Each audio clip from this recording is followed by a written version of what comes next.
এ জীবনে আমি বহু বাঁশ খেয়েছি, তারপরে আমার বাঁশ খাওয়ার স্বাদ মেটেনি। তাই আমি একটা রেস্টুরেন্টে গিয়ে ব্যাম্বু বিরিয়ানি অর্ডার করি, আই মিন বাঁশের বিরিয়ানি। তারপর আবার এটা খেয়েও হয়নি, আমি ব্যাম্বু মিট বক্স অর্ডার করেছি, আই মিন বাঁশের মিট বক্স। কি ঘটেছে সেটা পরে বলি, আগে বলে আমি কোথায় আসছি। উত্তরাতে রিসেন্টলি একটা নতুন ফুড কোর্ট ওপেন হয়েছে, শাইনিং মুন নামের। বাইরে থেকে দেখতে খুবই সুন্দর লাগছিল, সো এখানে তো আমাকে যেতেই হতো।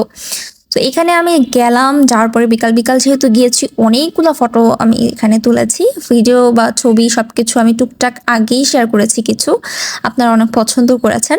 সো আজকে এটারই ফুল ডিটেল ভিডিওটা দেখাই। এখানে এখন পর্যন্ত পুরোপুরিভাবে ওপেন হয়নি, তো দেখলাম যে মোটামুটি অনেকগুলো দোকান ওপেন হয়েছে, কিছু কিছু বন্ধ আছে, ডেকোরেশনের কাজ চলছে। সো আই থিঙ্ক কয়েকদিনের মধ্যে এটা আরো বেশি জমজমাট হয়ে উঠবে। তো আমি এখানে যাওয়ার পরেই দেখলাম যে আশেপাশে অনেক সুন্দর করে ওনারা লাইটিং করেছে, খুব ছোটোখাটো একটা জায়গার মধ্যে খুব ভালোভাবে অর্গানাইজ করে সব কিছু রেখেছে। সো দেখে আসলে ভালোই লাগছিল। আমি আসলে নিচতলায় না গিয়ে প্রথমে উপরে চলে যাই, আর শুরুতেই খাবার অর্ডার না করে আমি প্রত্যেকটা খাবারের দোকান দেখলাম কি কি পাওয়া যাচ্ছে। দেখলাম যে অনেকগুলো ফিউশনের খাবার এখানে পাওয়া যাচ্ছে। এখানে সুন্দর একটা ডানার সাথে ছবি তুলে আমি একটা দোকান থেকে এই ব্যাম্বু বিরিয়ানি অর্ডার করে দিই এবং ব্যাম্বু মিট বক্স অর্ডার করে দিই, কারণ আমার কাছে মনে হলো যে অন্য সবগুলো দোকানের থেকে এই খাবারটা একটু ইউনিক হতে পারে। সো আমি অর্ডার করে দিই।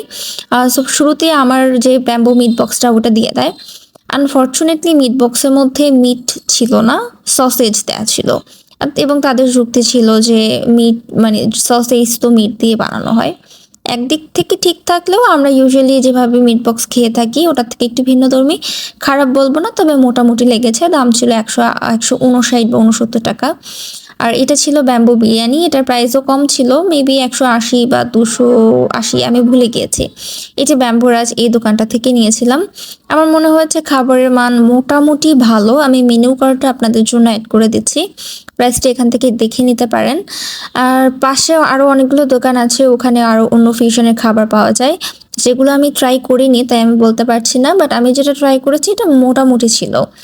সো আপনারা কেউ চাইলে শাইনিং মুন ফুড কোর্টটা ভিজিট করতে পারেন, আপনাদের এক্সপিরিয়েন্সও শেয়ার করতে পারেন যে আপনাদের কাছে আসলে কেমন লেগেছে।